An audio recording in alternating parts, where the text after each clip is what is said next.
Good morning, everybody. I shall call this meeting to order then. Yeah. Oh, hold on, Rob. That's it. Anybody would have thought you'd have had enough time for chatting. You can do it with a microphone now. Right.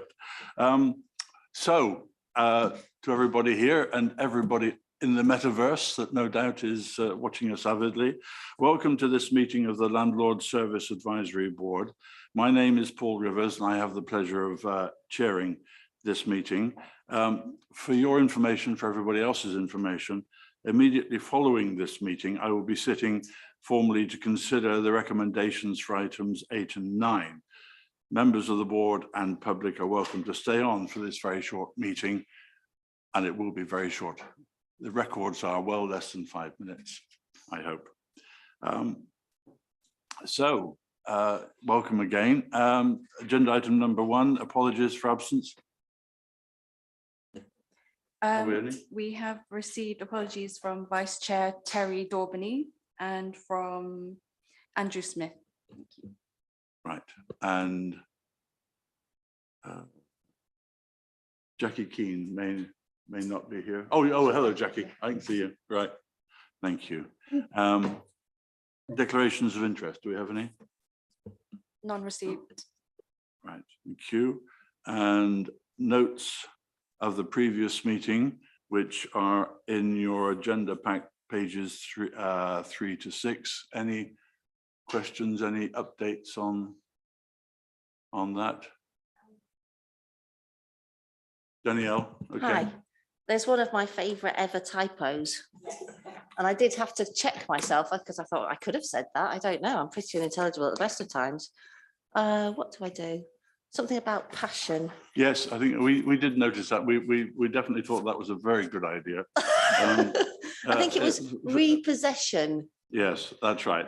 Yes. So in the last but one paragraph of the notes, where it says Danielle Slatehome queried the notice of seeking passion, and understanding the process as follows: of seeking possession is right, and we have noted that. Thank you, sir. And thank you for the suggestion. That was great. Thank you. Stephen, did you have another? No, I mean, I think it's the problems of using autocorrect. It has not removed the need for proper proofreading. Point taken. Point taken. Thank you for that. Any other items? Good. Okay.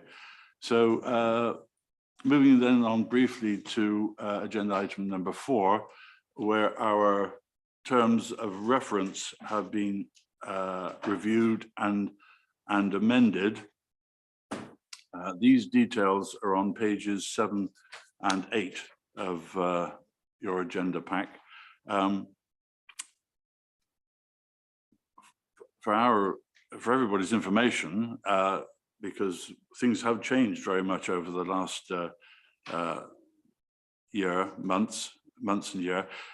This council established a Landlord Services Advisory Board in October 2021. Under the Executive Working Group protocol to promote tenant and leaseholder engagement in decisions relating to the council's housing stock and to provide assurance of the council's commitment to the Charter for social housing residents.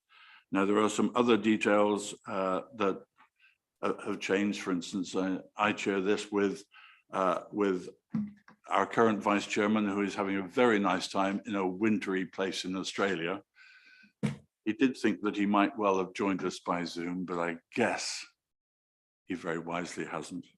I hope to see him again at our next meeting. Beyond that, any specific issues we can deal with, but I have the feeling, and I'll check with Annalisa, but we think it works very well now. And a nod would do, Annalisa. Right, okay. Right, agenda item number 5. We have a presentation from Smith & Byford, who are our new gas servicing contractor, and they're going to introduce. So I'm hoping around. Hi. So I didn't catch your name. It's Melanie. Melanie, if you would take charge of us now. Looking forward to it. Thanks, Annalisa. Are you running the show? Right. Okay. I'll give Thank you the you. nod. Good morning, everyone. Thanks for inviting me today. So we are Smith & Byford. My name is Melanie Herridge. I'm the business director, and we're joining you, working with you from the 31st of January at 5 p.m. So next week. So we're really looking forward to the start. I'm working closely with John to kind of get everything mobilised and ready for next week. So I just want to give you a very brief background to who Smith & Byford are, and obviously if you've got any questions, etc., we can take that afterwards. So it's a very, very quick presentation. Next slide, please. Thank you. So Smith & Byford, we're over 50 years old now. We started in 1966, and we're a family-run business. So the Smiths run the company, and our managing director, Will Smith, is still part of the business today. We've got really strong family values, which we're really proud of. We have over 390-ish staff directly employed, and we utilise apprenticeships to kind of bring through the next generation of engineers, really. That's our kind of key goal. We have over 42 apprentices at the moment, so it's a really key driver for us. We deliver domestic and commercial gas, electrical, building management systems and commercial works in and around London and the southeast. So we're quite contained in the area that we're working in, not to spread ourselves too thinly, so we can make sure we've got coverage of all of those areas. Next slide, please. So just a very brief slide on this is some of the kind of housing associations or councils that we're currently working with. I've put Waverley there in the bottom corner as well. So it's really exciting for next week. So Clarion Housing, for example, we're working in this current area for Clarion, and we have 37,000 properties that we manage with them, which covers London and the southeast. So what we really liked about working with Waverley is that we do have engineers that are currently in this patch. So we've got support and backup of engineers if someone's sick, etc., which really does support us. We've worked with Sutton Housing Partnership since their inception from Sutton Council, which is over nearly 20 years ago. So we've got some long-term relationships, and our kind of goal is to make sure that we build relationships and trust with our clients to deliver a positive service for residents. Next slide, please. So I was just saying, like, the customer journey for us is obviously paramount, and to make sure that residents are getting the service that they deserve and deliver. So technology and innovation for us is at the forefront. We have continuously improved our systems, and we drive, I'll show you on the next slide in a minute, we've got lots of different apps, etc., that you can use, and online services to help support booking, to make sure that everyone's got different options or ways to communicate with us. So obviously flexible communication channels there. So obviously got phone call, text, email, live chat, social media, and the resident app, and which is available in 40 different languages. So trying to kind of reach out to everybody and make sure that we're giving as many options and ways to contact us as possible. And we have convenient appointment times. So our appointments obviously miss things like school runs or any appointments that you have, etc. We can make sure that we're meeting outside of those times. Our engineers, so I put the top there, actually the perfect repair process. So how we train our engineers is to deliver the perfect repair, we call it, is basically an end-to-end process from the beginning. It's all about communication and making sure that the resident is very aware of what's going on at every stage of the job. And it's paramount really to making sure that the work goes smoothly. The engineers are fully trained in it, and they also wear a uniform, carry ID cards, etc. And they have a site-specific password that they can utilise, which is given to you on the letter that you receive, just to make sure resident safety is key. Probably next slide, please. Thank you. There's just our letters that residents receive regarding servicing appointments for the gas safety check, which is obviously the legal requirement we must do every year, has a QR code on it, which links to our booking app. So then residents can book at your convenience via your mobile phone, etc. Your most convenient appointment for you. You also receive a text message too, which if you don't want to wait for the letter, you'll have a text message, which can take you to a booking app too. So rather than having to wait on the phone, when obviously in the winter it can be a bit busier, but you've got those two options too. Next slide, please. Thank you. It's just not we don't want to see too much of this. It's just a very quick show you of what the app looks like and how the booking options work and the language options that are there. So that's just a really brief update, just to make sure that showing you the times of communication that we have, and that we're kind of trying to be at the forefront of IT and innovation. And we're definitely not sitting still. The next stage to this app is rolling out this summer, and that's going to be for booking repairs, with new updates and lots of really exciting new things happening. So yeah, I hope that you come on the journey with us. We're really excited to be working with you. Sorry, thank you.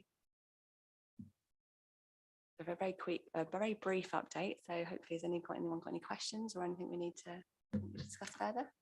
Thanks, Melanie. Okay, bear with me. I have Chris and Rob.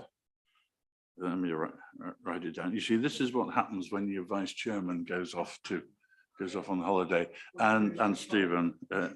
Right. Okay. Well, Chris first, then, please. Can I just ask Melanie? We've got a note here from our powers to be. It's written in Australian, so it may be confusing. I can help you. Yeah. Our chair of the tenants panel, we're on the tenants panel, has asked the question on how does Smith and Byford intend to work individual tenants and tenants panel.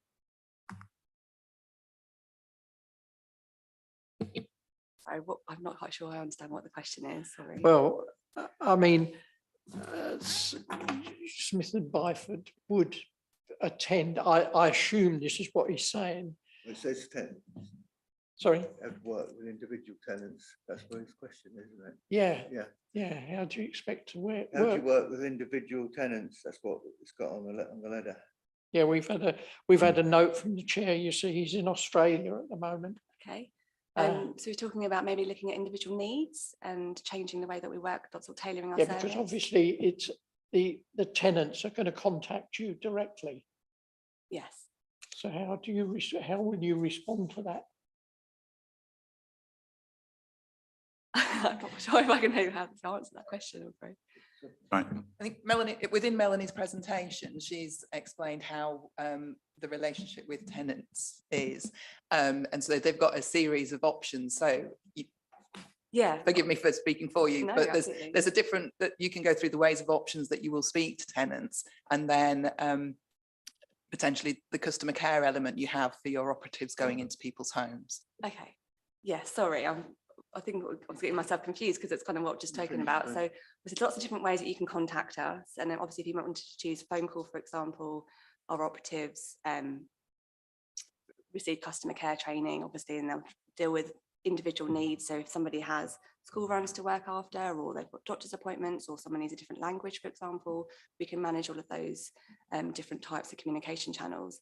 And then when the engineers are on site, they utilise what's called a working occupied premises policy. So they're looking after the property as if it obviously was their own. So they're wearing, putting down covers where needed if they're doing works. They're discussing with the resident about the things that they're going to be doing, so you're fully informed on site, checking afterwards if you're happy with the work that they've completed, if there's anything else they need to do. So it's making sure that at each stage we're speaking to you directly and making sure that you're aware of what's going on through this process. Does that help answer your question? Sorry. Will the ID be Waverley ID? I'm just not necessarily. Just wondering we how the tenant would respond. You see, we can definitely do that if that's something that you're looking for. We don't at the moment, but the ID does have our logo and gas safe on it. So obviously you can check the gas safe register to make sure that engineer is gas safe registered, etc.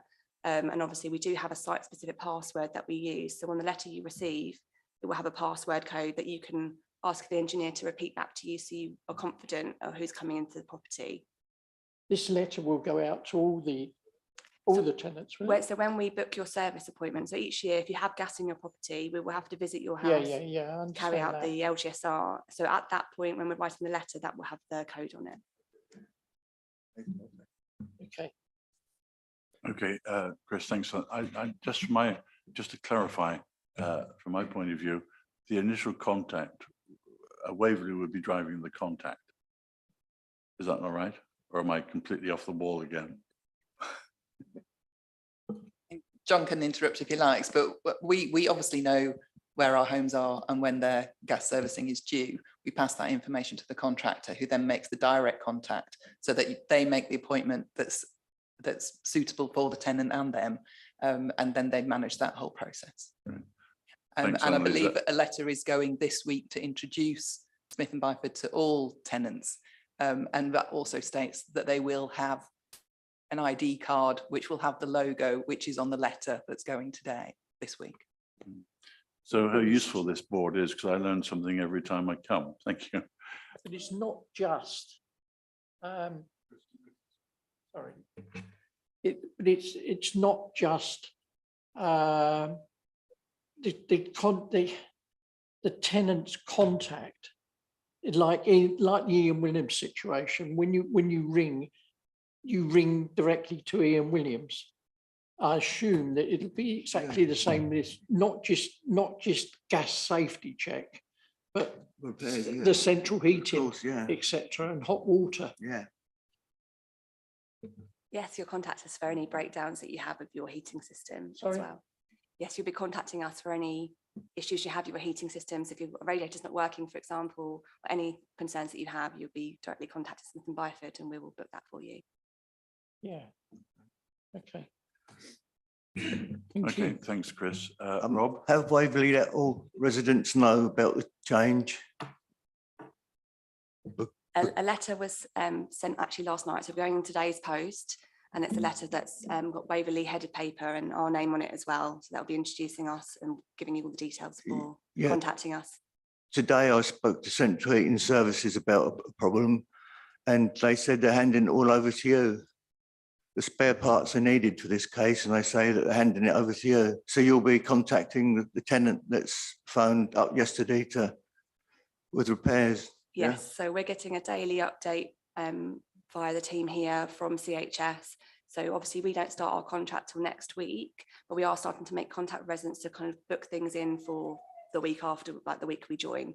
We've got quite a lot back, you know, obviously the situation where you've got a contractor leaving, they are handing over quite a lot of work, as you can imagine. Oh, so yes, yeah. they're with us for a moment in time. But So you're taking on all their old work that's not Yeah. finished? Yeah, okay, thank you. Thanks, Rob. Stephen? Thank you, Chairman. So just to clarify that if a tenant has a breakdown problem, a fault, and the central heating stops working in cold weather, they call Smith & Byford direct. So every tenant has a number they can call. yes, so that's on the letter that's going out. There should be based on the post, it could be next week, but hopefully the next couple of days that will be landing on doorsteps. Right.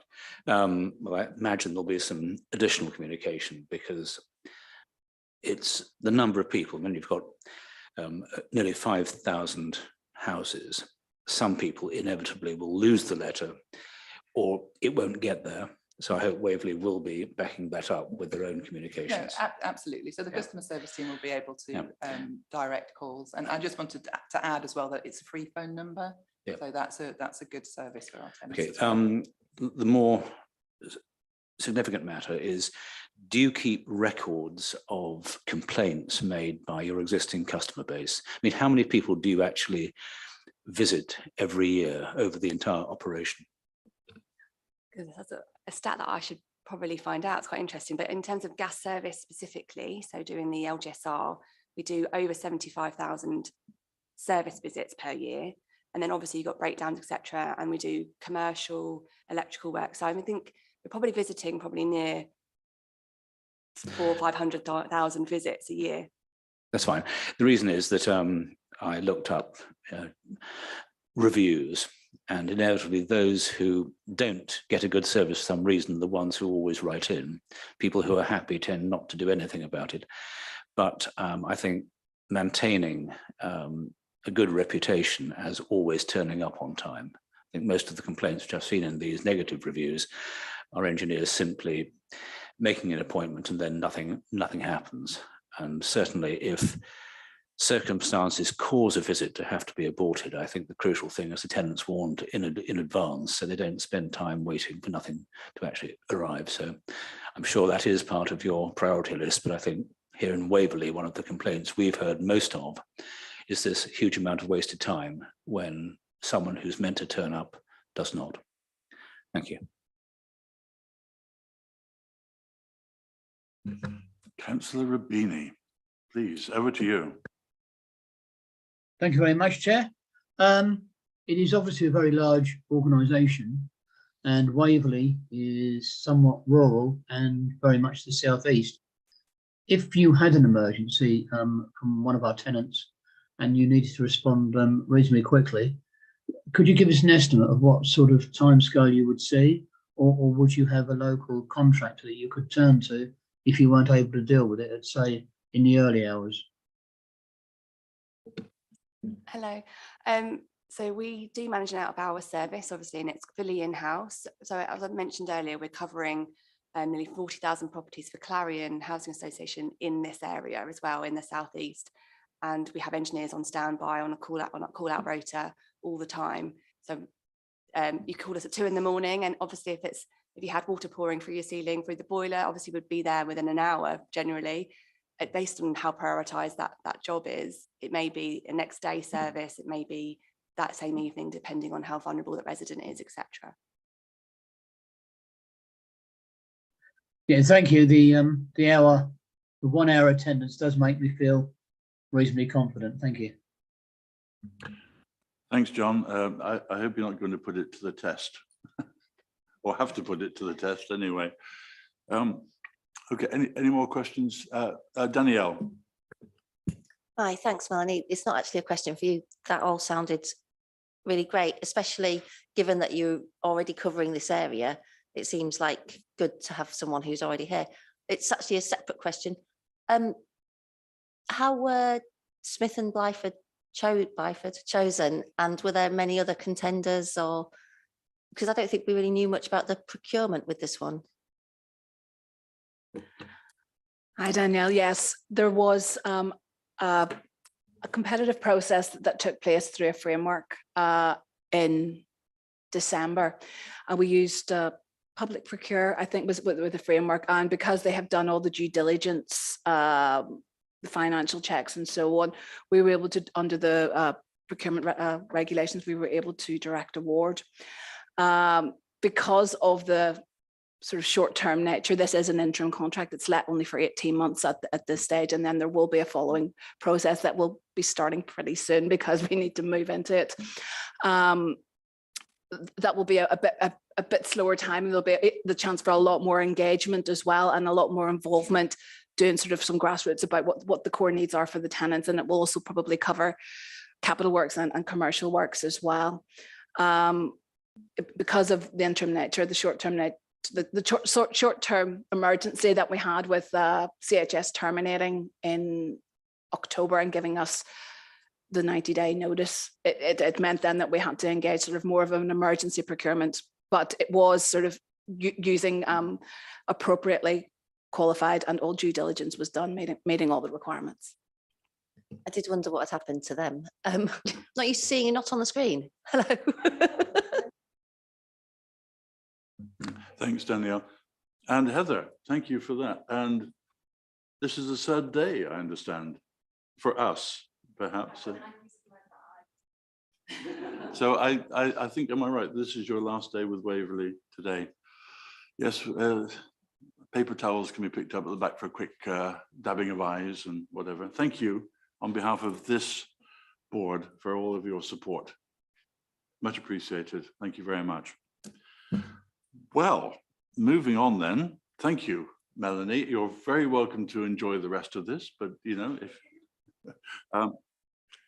in which case we move on to agenda item number 6, which is our senior living welfare check-in procedure. And I think we have David Brown and we have Amy Walton who will take us through it. Thank you all very much.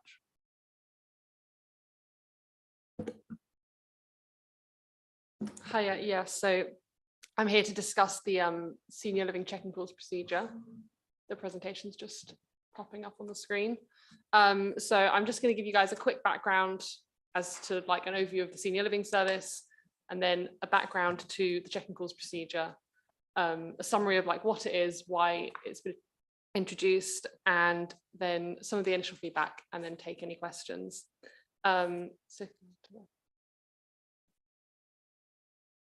So the senior living service has 8 schemes across the borough. Each one has 30 self-contained flats with a communal lounge, laundry and gardens.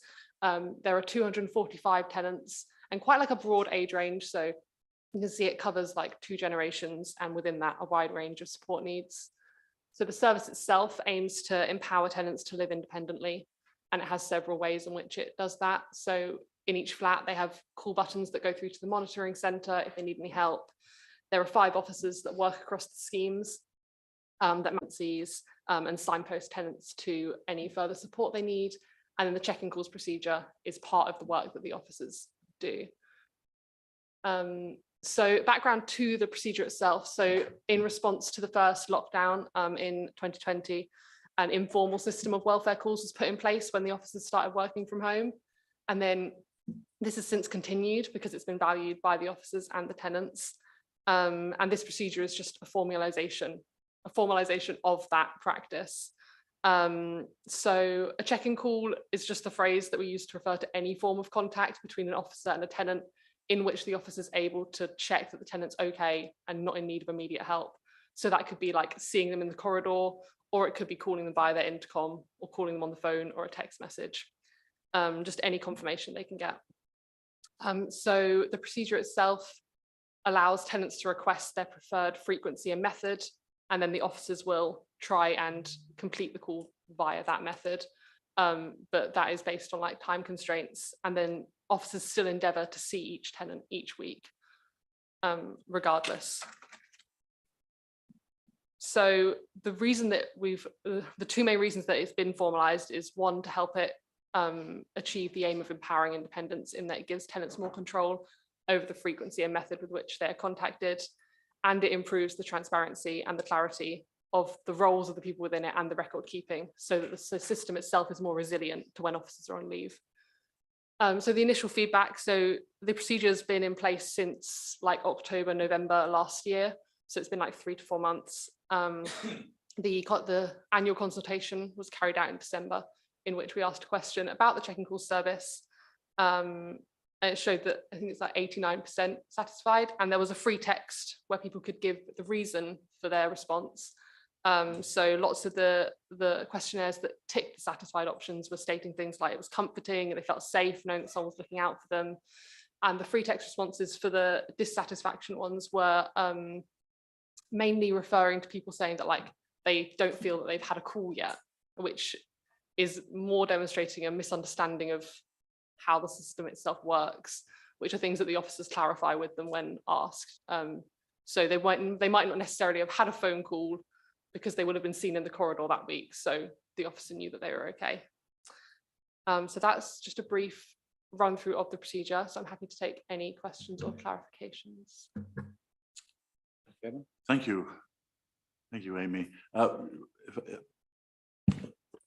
Thank you, Steve. Yes, I was going to ask, they didn't appreciate that? I mean, would the officers speak to them if they saw them at the corridor, or just observe that they were walking and therefore presumably okay? I think the officer would very much judge that on a case-by-case basis. So some of the tenants they know would appreciate a hello, how are you, what's going on. Some of the tenants they know live very independent lives and prefer to be, keep themselves to themselves a bit. I was wondering whether there's a correlation with those who live very independent lives and those complaining that the service wasn't actually working. Potentially, yeah. Yeah, I think so. I mean, has everyone been informed of what it's there for now? Yes. Yes. Okay, great. No, thank you. Good presentation and very sensible thing to do. But you reckon? Sorry, you were saying, I think, that every tenant will be seen, visited once every week at least. Is that right? The procedure itself states officers will endeavour to see each tenant every week, because the nature of that each officer covers multiple schemes, and some tenants have full-time jobs and things, so they won't necessarily see them, but they will know that either their work would have said something if they didn't turn up, so they'll know that they're okay via that method, or they will text them or call them or something. Right. I mean, what I'm interested in is how often is there any default frequency whereby basically Waverley, if you like, insists upon speaking to each senior living resident? Yes, the aim is weekly. No, I'm not what the aim is. What do you guarantee? Or is the answer that in fact, is simply a name? I mean, do you keep records as to how frequently you do, in fact, speak to them? Yes, it's all recorded. Okay, fine. What would be interesting, and if I hope the chairman would agree, is if we could actually see a brief summary, preferably graphically, as to almost the least frequent ones. Those are the people who'd be most at risk. And while people turning up to work or not getting a query from work is certainly a test, strange things happen. And particularly when you've got, I mean, I was interested to see that the age range was as low as 45 upwards. Are they people who are completely fit, or do they have some disability and therefore qualify for the service? It really ranges. So can anyone apply, irrespective of their age or status? Thank you.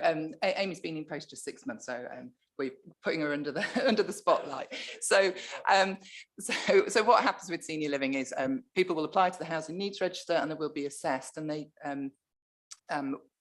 there needs to be some element of need to be in senior living accommodation, and that can vary widely. The thing with the checking calls is if we go back historically, when we had sheltered housing and we had a supporting people charge, we did see people every day, and that was part of the role. When that fund was, you may remember, that fund was removed, we reassessed we turned it to senior living rather than sheltered housing, and we didn't have the funds to do that support element. Then when COVID hit, we all went back into making sure we're making contact with all our vulnerable tenants. So this has been formalised, but what we're saying is it's a tenant opt-in. We're not saying that we will definitely see tenants every week. And what each of the scheme managers know their tenants very well, and they will do a risk assessment. So if somebody opts out and they know they've got dementia and they don't have family around the corner and there's no support, they will make sure they see that person every week. If somebody opts out and they go to the British Legion, they go volunteering at CAB, they do something else, then they'll make a risk assessment that if I don't see that person every week, if I only see that person once a month, that's fine. But they might have heard from other residents that they've been in the scheme. So it's all about a case-by-case individual people's needs. So last question from me. Given the age range, do you have a brief summary of what proportion the 204 to 45 are in each sort of 5-year band? I'd have to pull out my stats and get my pie charts back out for you, but that is some information we can share, yes. Thanks, Stephen and Lisa. Thank you for that. Amy? It's fine. You did well. Thank you. Yes. So, will it be Councillor Keane or Councillor Rabini? I think it must be Councillor Keane. It is, Chairman. Thank you very much. Thank you. I'm really pleased to see this scheme. I think it's a fantastic scheme. Obviously, in private sort of senior living, they do the same thing. They have a card that they put outside their door, and the manager will, if the card's outside, they know everybody's fine, and if the card's not out, then they knock or go and see them. So, but I'm really pleased about this. But the one thing that is worrying me terribly is that we have got in our council homes some very vulnerable people, older people, and this came to me before Christmas. I had 2 residents in council homes, and the first one, well into her 70s, her gas had been cut off. She had no food in the house. She was disabled, and a neighbour eventually came into the town hall, and I happened to be there. And I said I would go around and see this lady because I knew her. And it was a very sorry sight that I saw. And, the neighbour, who very kindly at the end of the day came to say that he was worried about her. I have to say that Waverley were brilliant. Once I'd given him the information and they knew what the problem was, they were absolutely brilliant, and I do thank them for that. But had the neighbour not gone round, this lady would have been there freezing cold, with no food in the house, and she would have been like that all over Christmas and goodness knows how long. And then I had a second one that I actually was visiting. Her boiler had broken in November, and that, you know, she was paying a fortune to put an electric heater into her sitting room only. She was told that it would take a fortnight. They came back and it still wasn't working. Then they were told she was told it would be another fortnight. So that would have taken her well over Christmas, no heating. And this lady was very poorly. I won't go into what was wrong with her, but it was serious. So, you know, that's just two of our residents that we don't know about, and they're elderly. And I know that it's very difficult to capture, you know, who needs help and who doesn't. But I really feel that there must be some way that I have spoken to Annalisa about this, that we could put either something in our newsletter or something to say to people, this is the contact if you're concerned about a neighbour or a friend or whatever, that you can contact somebody at Waverley to highlight the situation. Because I'm fearfully concerned that we do have quite a lot of elderly people in our properties that may need help, but they are not getting it because nobody knows about them. And I think that's really, really worrying. So I'm just flagging it up. I mean, senior living, they're well looked after, but we've got residents that are not well looked after through no fault of Waverley, but we need to highlight this. Thank you, Chairman. Thanks, Jackie. John, do you want? No, that's fine. All right, thanks very much. Chris. Sorry, this scheme, is this just for these 245 units?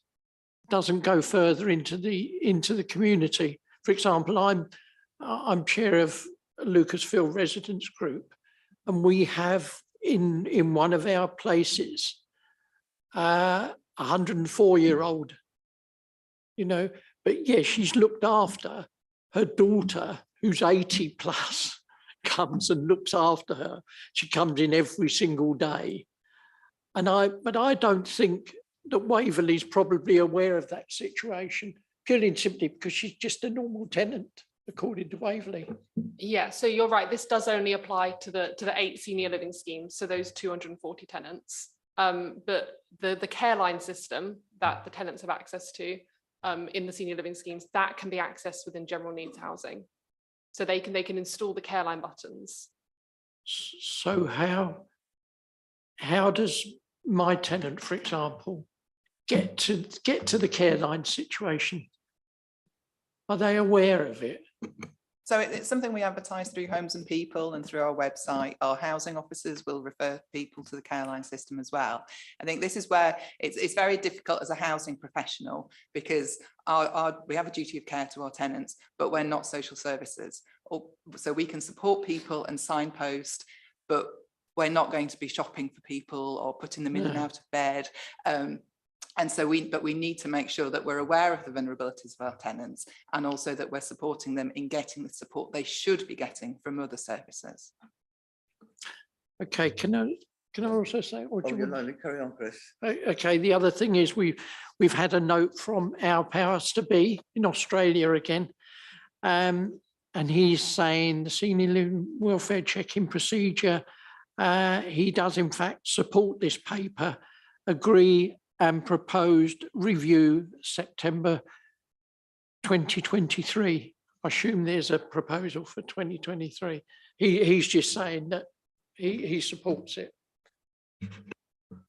No, I just want to say that I live on Oxford Ridge, and I help many senior citizens because they know I'm on the tenants panel and they come for me to help, and I've managed to help several of them over the last few years. Thanks, Rob, and that indicates the power of our tenants panel, because you guys are on the ground, and I'm sure that Waverley would be pleased to have a close relationship with that if we don't already do so. Maxine, I saw your hand flick up. Am I allowed, Chairman? I know I'm not part of this group, but Well, you may not be part of it yet, but you know, all volunteers are very welcome. Over to you. okay. A question really about the care line system, because obviously in the sheltered housings and the schemes, this is great. But other people out in the world, in the Wild West, they do rely on the care line system, which has become very expensive. I believe it's something like £20 a month now to actually sign up for Careline, which a lot of elderly people just can't afford. Is there any help from Waverley with people who really need that system? Are Waverley able to help part fund or anything like that? I'd be very pleased to see if Annalisa has a view on this.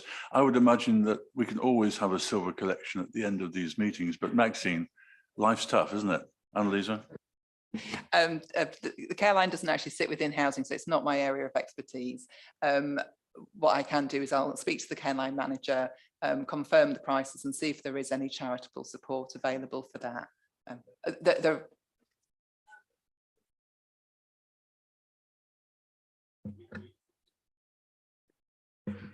I'd be very pleased if you just let everybody know. Apologies, Mr. Chairman. Yes, we do offer support with that. I would have to get clarification as to how much we do, but it's usually just done as a conversation with the individual rather than any scheme basis, is my recollection. In terms of communications, we do communicate that in various ways, but we could always communicate that better, because it's also about how we communicate to the usual target audience of that, which is something that we probably could improve.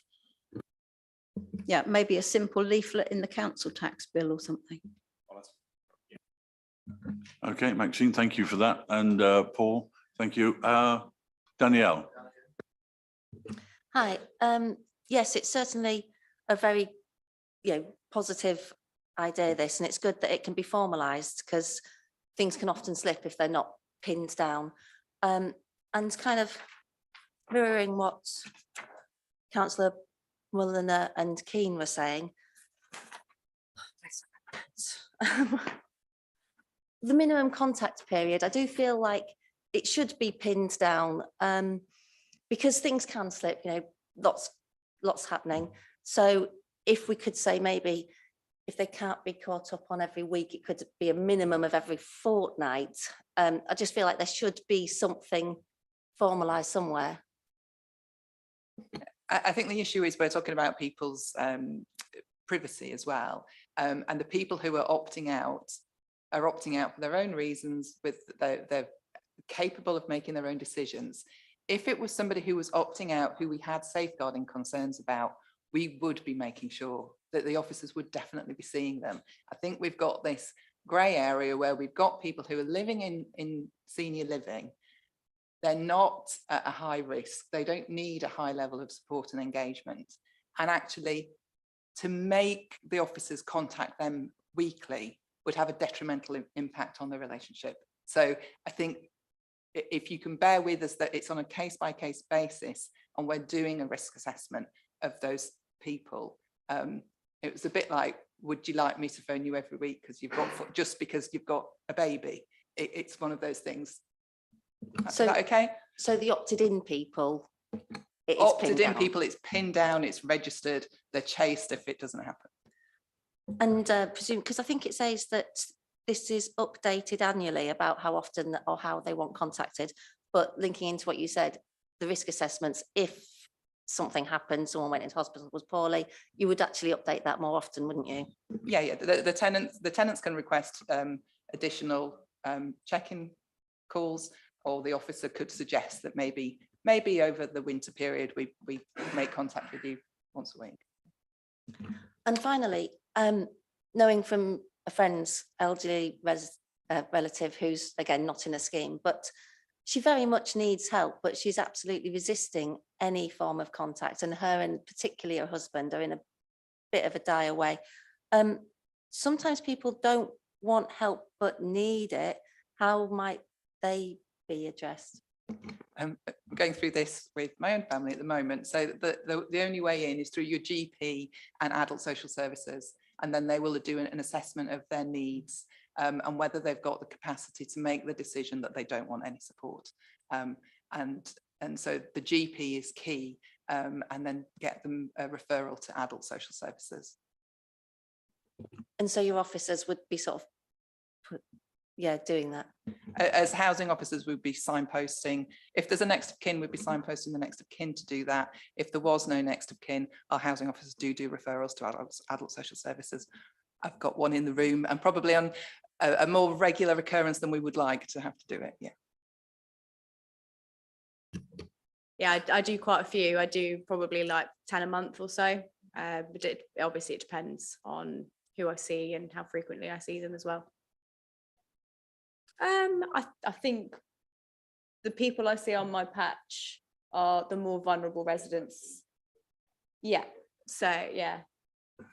It's certainly a very tricky area. And I suppose my final point would be, I know that we talk about just seeing people in the corridor or perhaps phoning them on the telephone or on the intercom, but I sometimes feel like certain things may not completely come to light. We all have a tendency, how are you today? Yeah, fine. And then sometimes I stop and go, actually, no, it's been a bit rubbish. But everyone's first answer is, yeah, fine. And maybe with a quick, brief chat in a corridor or just a visual eye contact or a talk on a telephone that's just a quick one. Sometimes I wonder if, those people on the scheme, could you kind of just do more knock-ons and just a hello at the doorstep maybe?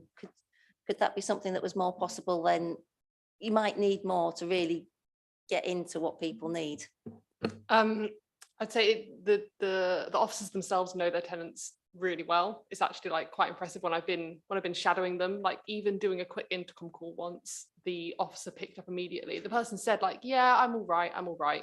But the officer picked up immediately that there was that wasn't their normal response. And we went round and they did need a referral. So yeah, I'd say the officers know their tenants so well that even just an intercom call, they can normally tell if they need to go around. Thank you, Amy, that's super. Thanks, Danielle. Well, thank you everybody for that that discussion. Jackie.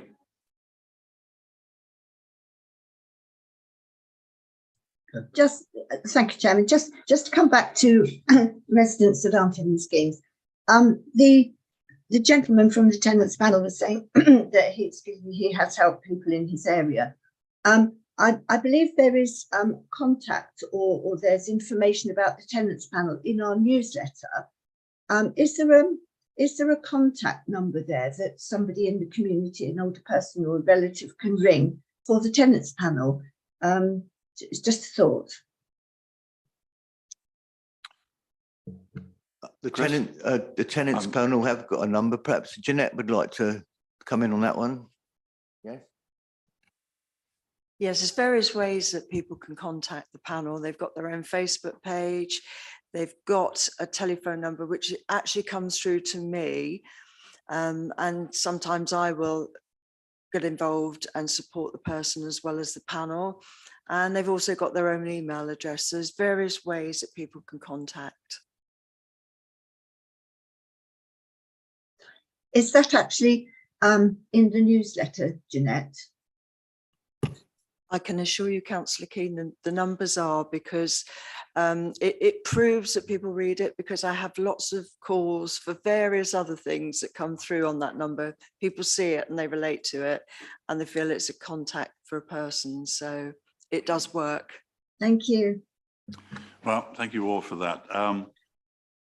And yeah, thank you, officers, for your support in this area. And we know, for instance, that one of the impacts of COVID is that in our senior living areas is that people became a little more isolated than they had been previously.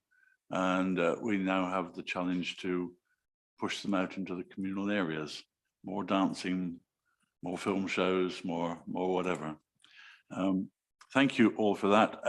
So item 7 on our agenda, this is the housing revenue account draft budget.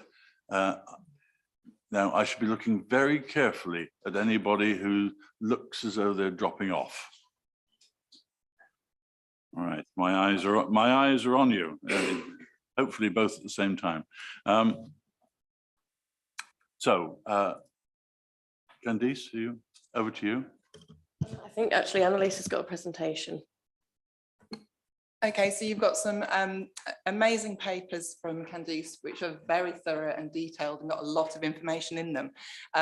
So I thought it would be useful if I just did you a summary to aid the discussion, and then we can work through that. So the business plan, the budget relates to the Housing Revenue Account business plan and our capital programme. So it's proposals about our income and the expenditure for this year, and also you've got to think about future years as well. So as I said, we're relating to the HRA business Housing Revenue Account business plan, which is the 30-year plan, and you may remember a couple of meetings ago we'd done the strategic review of the business plan and we'd looked at all the finances and our position. So we need to balance the income and the costs of delivering the service, and we need to make sure that we've got a good balance for now and also into the future. So we want to make sure that we keep a £2 million reserve, and this report makes 8 recommendations about the budget for the next year. So just to give you a little bit of a reminder about the call on the rent money, you can see how every pound collected for rent is spent. So you can see that the majority of that money is actually going to the financing. And you will remember that in 2012, we had to borrow over 189 million to get out of the negative rent subsidy regime. And, you know, we've got the debt profile to repay that debt. For the first 5 years, we paid interest only. And now we've started to pay back the capital debt as well, which is why that financing percentage has been increased.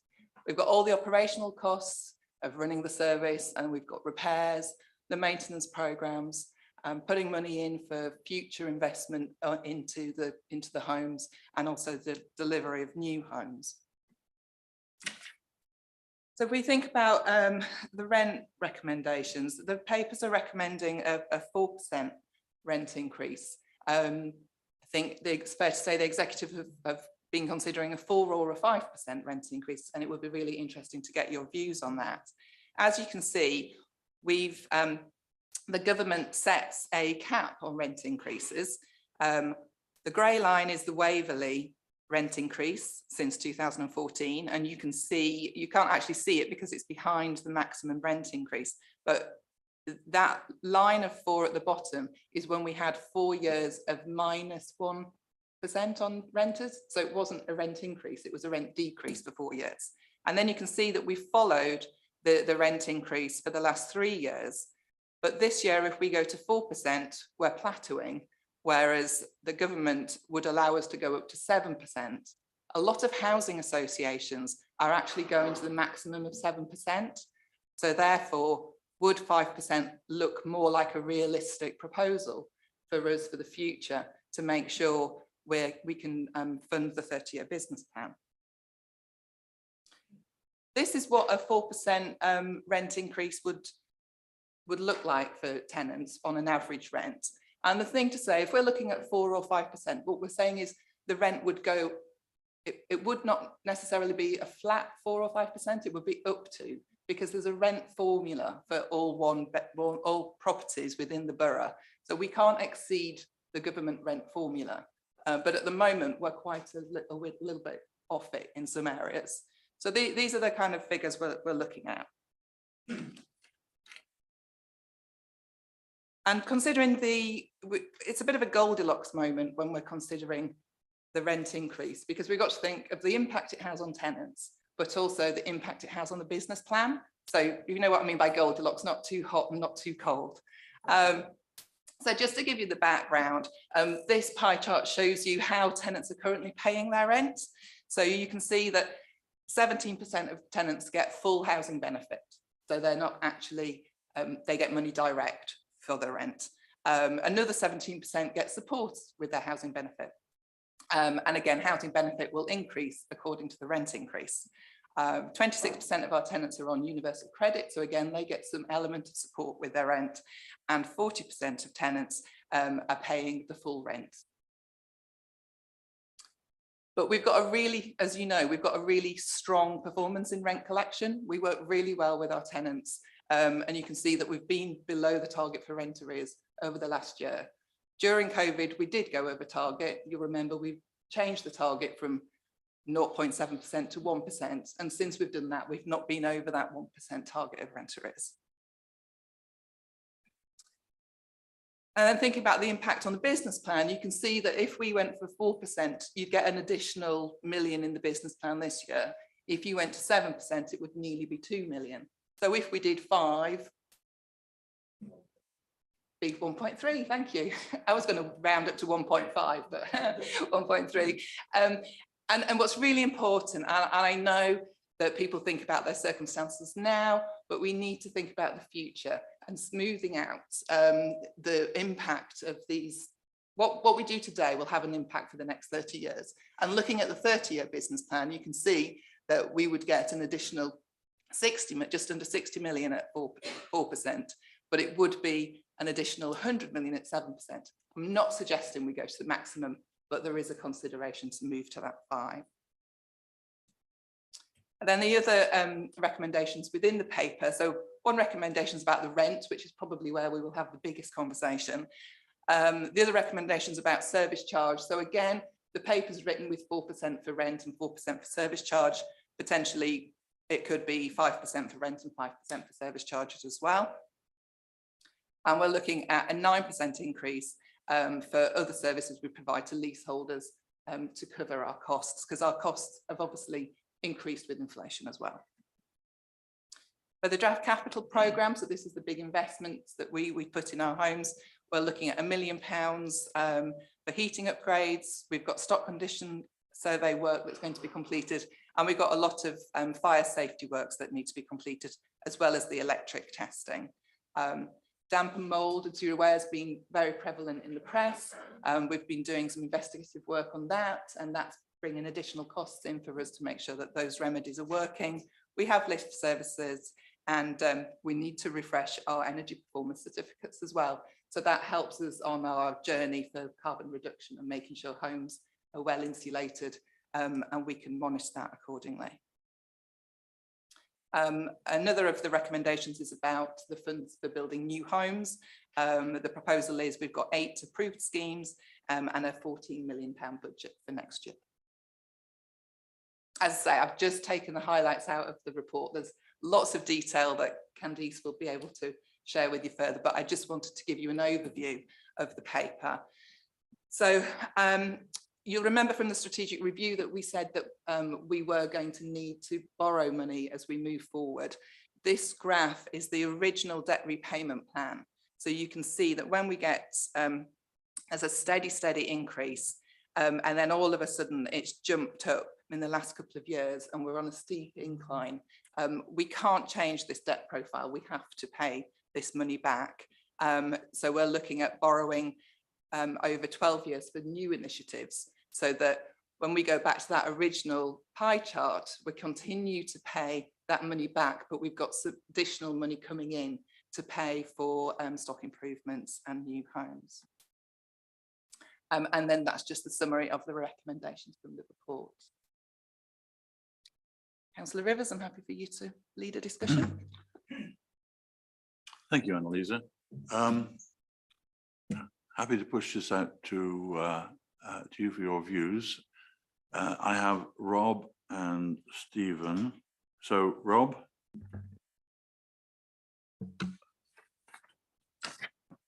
I've got some questions from Terry. He's saying our senior living accommodation are going to have a 4% raise on rent, a 4% rise on service charges, and 4% on energy costs. He said it sounds frightening.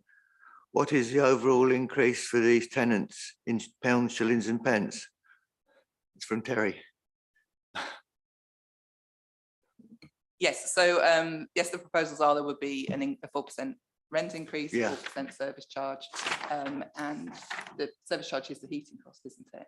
There's an additional charge for heating. An additional charge for heating. Yeah, that's 4% as well. Yeah, yes. And if so, I'd need to go back and work out what that is in pounds, shillings, and pence. But if you think about that in comparison to the fact that everything else is going up 10, 12%, all our costs going up.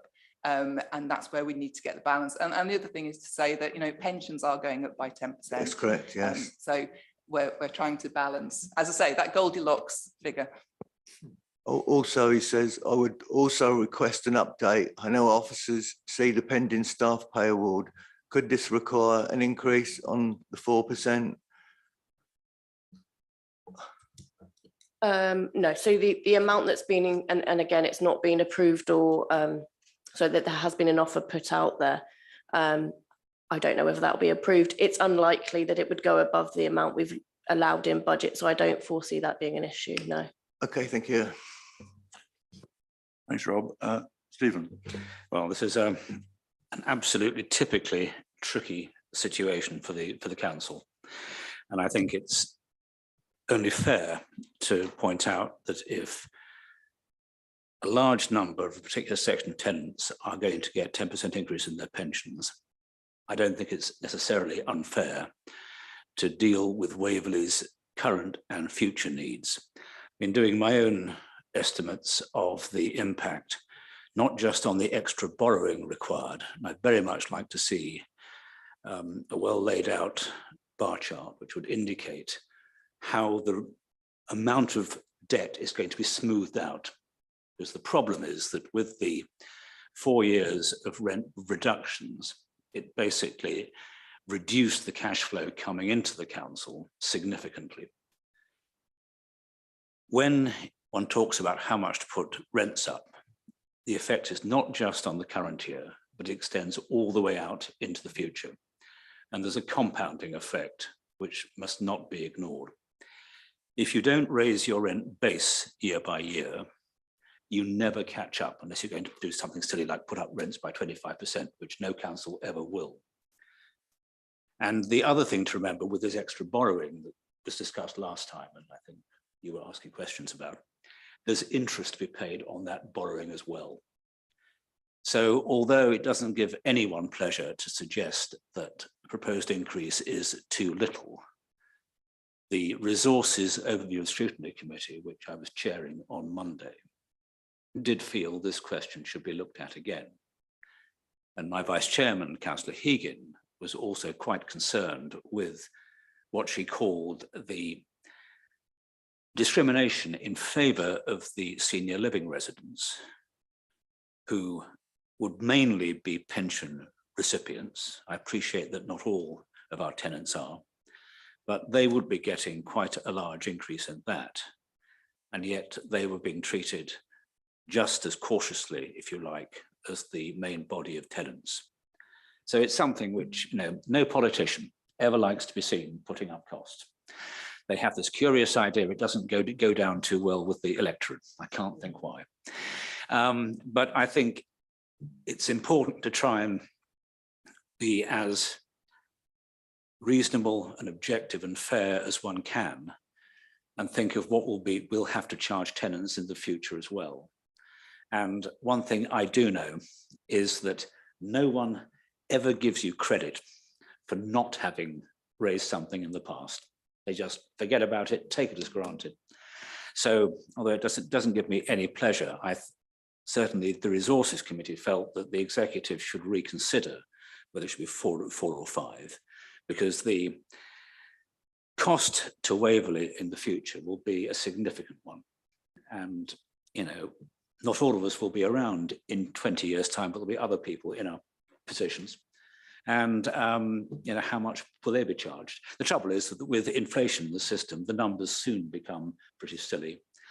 I'm not sure I see the merit of putting in undiscounted figures when you see 60 million more. What do they need to do anything for? Can't they give us free accommodation? It doesn't work like that.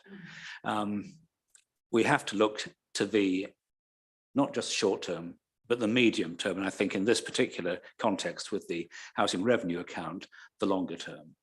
So my suggestion is that actually the 5% one is perfectly reasonable. And the fact that housing associations are going up to 7 suggests they are thinking along exactly the same lines and worrying about how they're going to finance things going into the future.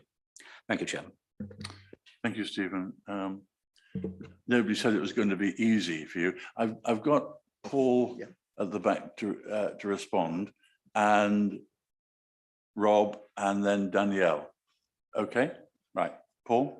Thank you, Mr. Chairman. As I'm sure was mentioned when I was out of the room, the standard formula for calculating rent is usually CPI inflation plus 1%. And that would obviously be in the sort of 12% bracket at this point, which would be an obscene thing to even suggest that we charge residents. And that's one of the reasons that the government suggested a cap, and we're looking at grades within that cap.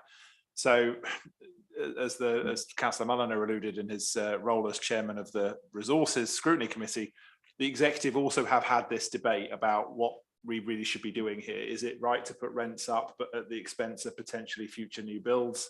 Where is the balance? What's an appropriate point to set this? So really the only intervention I just wanted to make here is that the executive as a whole were discussing this partly in the absence of any benchmarking figures for any housing associations who had been reported after our initial discussion. So it's right that we have another think about it, I personally think, but also because we wanted to hear what first the Scrutiny Committee thought and then what this committee thought about that idea before we go back and have that debate again.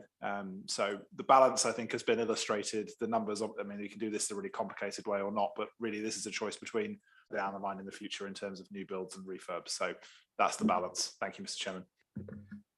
Thanks, Paul. I'll take Rob and then Danielle. Well, I'd just like to say that we must take inflation into the figures for it, and also we've got council tax, probably big increases to come, and food inflation is still going up. So we need to keep the rents at a reasonable 4%. Thanks, Rob. Danielle? Annalisa mentioned that housing benefit goes up along with the rent increases. Universal credits, how does that work? Because that's all in a big bunch, isn't it? Does the rent element of that go up along with rent increases? Yeah, I'd have to double check with some benefit specialists, but my understanding would be that the rent element would increase in the same way that the housing benefit goes up. I think the thing to bear in mind about the 4 or 5% as well is that, you know, we're talking about a 4% increase, which would be, I've taken the slide down now, about £3 or £4. And then to add an extra percent on is going to be about another £1 or something. So I understand the challenge, and we know that people are in financial hardship. We do have the HRA hardship fund for people who are having problems with their rent.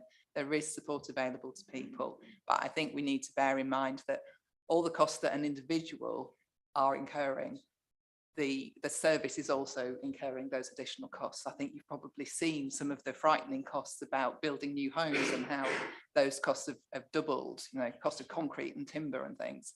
And we really want to make sure that we've got the resources to continue to deliver the service, that we've got officers on the ground supporting people, we're keeping homes safe, and we're delivering good services. And the hardship fund, which you mentioned, I worry that with the very small take up, that means that it's not really out there enough as opposed to needed. Yeah, so what's happened is when we set the hardship fund up, we didn't know that the household support fund would continue, and that within our policy for the hardship fund, we said that other resources should be sought before you drew on the hardship fund. We've had some very good individual cases for the hardship fund, and we've really supported people. And you may recall that we came to the committee to talk about actually being proactive with the hardship fund. So at the end of this week, we are crediting the rent accounts for over 90 tenants who are living in the homes that are most energy, have got the poorest energy performance rating, and that credit will be made at the end of this week, and they'll be getting their letter at the beginning of next week, because we wanted to make sure that that hardship fund did reach people.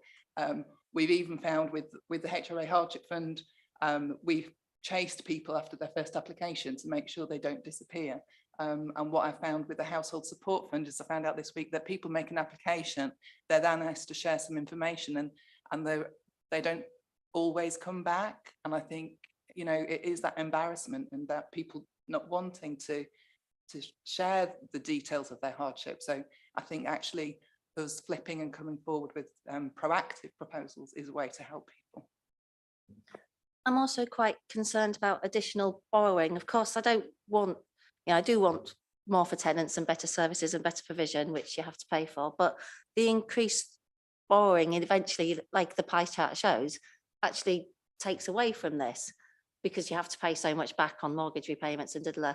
So is there not any maybe capital works that you could put off a little bit, you know, roofs that maybe don't need doing quite yet or something like that? Because borrowing eventually does take money away from capital works.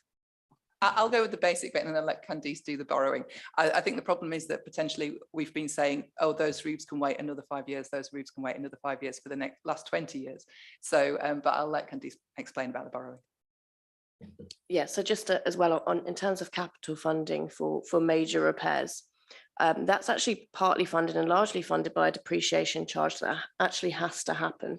So we have this depreciation charge. So putting off works doesn't really work in terms of capital works because you need to make that charge anyway. But also what we find is that it tends to build those costs in the future. So in terms of borrowing and where we're at in terms of borrowing, there's not many options where we're going to get to where we're not going to have to borrow. But the difference between something like 4 and 5%, so 4% you would look at around 21 million of additional borrowing, whereas you move up to that 5% and it's sorry, it's the other way around. At 4%, it's 26 million, 5% is 21 million. So it's really striking a balance of the additional borrowing that's going to be required. In the strategic review, what we spoke about was smoothing the impact of inflation for our tenants. But by going too low, that's actually going to mean that for us, and in terms of that additional borrowing, we're not going to be able to do that as easily in future years. So yeah, the additional borrowing, there's no real way of avoiding it, short of not doing any works on our properties, but that would be no good because they wouldn't be up to standard. So really, this level of rent increase is paramount to the amount of borrowing that we're going to need to do. Thank you. I just jump in. I suppose for me, from with an operational hat on as well, and we saw it with the rent decrease where we didn't do any capital works in kitchens and bathrooms. Exponentially, that went up in the revenue side on void kitchens and bathrooms. We've also got competing priorities with our decarbonisation and ensuring that works gets done too. So we're constantly trying to spin plates and do the best that we can with what we've got. So for us, you know, we do want to move forward and turn our homes into that modern home and eventually more efficient as well, which hopefully in the long run should save tenants money also. Thanks, Heather. Danielle? I kind of want to dig into some of these awful tables, if anyone can bear it. I've got some questions. Before you do, I'm just a little keen to recognise we're running on a bit. Let me bring in John Rubini, and don't go away, Danielle, but I don't want to spend too long on those details. Let's keep our heads above water. Thank you, Chair. I just wanted to recommend this paper. It is, as we all know, unknown futures. For example, we've got to have money to do things. And when we look at our item 8, for example, the heating position, which is going to require a lot of capital expenditure and maintenance, it is a balancing act. And of course, these are real people, our tenants, and we have to safeguard them. And when you look at that pie chart, you say to yourself, okay, we are recommending 4% in 3 areas. I can't see how we're going to get away with our balancing act if we don't increase what we're suggesting. It is difficult for the tenants and it's difficult for us. Waverley, it's very difficult for because of all this interest and we don't know the future. So all I'm suggesting is, to me, the figures that the officers have produced do seem sensible. I think that it's something that perhaps the tenants will be able to pay. Therefore, I am happy that what we set out here is a reasonable plan for all of us concerned. However, it would be nice if the executive does take a second look at it with this extra information. But I am content with what we're saying here. Thank you, Chair. Thanks, John. And Danielle, would I be giving you a big problem if I said I'd like you to take up the more detailed stuff with Annalisa and Candice at the end of the meeting? Yeah, because absolutely. we have one. Sorry, go on. Just one quick one. Did we not say that the community rooms for the residents weren't charged, just on Annex 4? Is that for the senior living schemes? So they're not, if a resident wants to just go and sit in the lounge and have a cup of tea with their friend, that's not charged. If they want to rent it out and have a private event where they invite their family or so, or if like an external group, like a day centre wants to come and use the lounge, then they're charged. Good. Okay, thanks. So if you wonder why the suggestion to have a little bit of a hike in percentage on rents would be beneficial to the council, Mr. Wagstaff will take us through the heating position of the fact we need some new boilers. Hugh? Just thinking, Annalisa, you think you've got enough from that last discussion in terms of the 4 or 5%? But I think the board need to formally advise Council of Rivers whether they support a proposal of 4% rent and service charge increase or a 5% rent and service charge increase, and then you can take that back to the executive. Okay, well, there we are then. That's an interesting one. Or any number up to 7. Yes, yes. Well, members, visitors, I know it's a little like Turkey's not voting for Christmas, but I think we have set out our position, and you can see it from some of the graphs here, and you can see it also in this heating position, where we now are in a position where we have to replace an awful lot of boilers because they are, if I may say, running out of steam. Let me see if we can put up hands here to see who would like, who can see the benefit of a 5% rather than a 4% increase.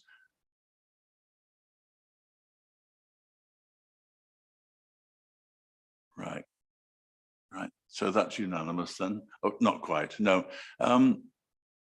Interesting. Okay, Paul. Mr. Chairman, in terms of, because obviously the exec and council have to eventually make the decision on this, would it be possible to, and I think asking people just to agree yes or no is going to be quite difficult. Would it be possible just to also minute the comments of anybody as to how they feel about it? Because actually the debate that we will have to have at executive and council probably just needs to take into account some of the comments that have been made now and in other parts of the session. Yeah, I'm quite happy with that, because it's not fair for me to put it all on Chris. We'll take that there are some minuted comments on this, and what I will put out to you is, are you happy for that to be passed on to the executive, recognizing the challenges that we all face at this time, that it is appropriate for the executive to re-review the rental charges? Are we happy to do that? Well, oh, okay. So that's 2 up there. That's very good. Thank you. I think what I'm saying to you is that the executive is clear that it wants to review these in this difficult times. And they will take into account your views as far as they can. We all have to balance, don't we? You know, we've been looking at the troubles we've had with repairs, with boiler replacements. All of these all do cost money. And as Annalisa said, so many housing associations have gone up to the full 7%. Right, I will leave it at that point. Thank you all very much for that. Sorry, Chairman, before we move on, one question I didn't ask, and I think given what's coming next, it would be good to get it clear. Annalisa, when you were presenting paragraph 8.4, am I right to believe that the reference to the heating upgrades budget, the capital program budgets increases up to 1 million per year for 6 years? This is directly related to the boiler replacement program.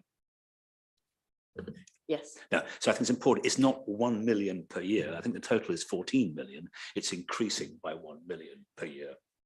Yes, so to clarify, so 6 million of that 14 million is to do with the capital program element. So 1 million per year, which is a total of 6 million of that 14 million is what we're referencing in the capital program.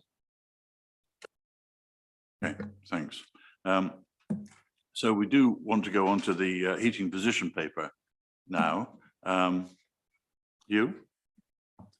Can I introduce John Black, the author of the report? He's the gas manager.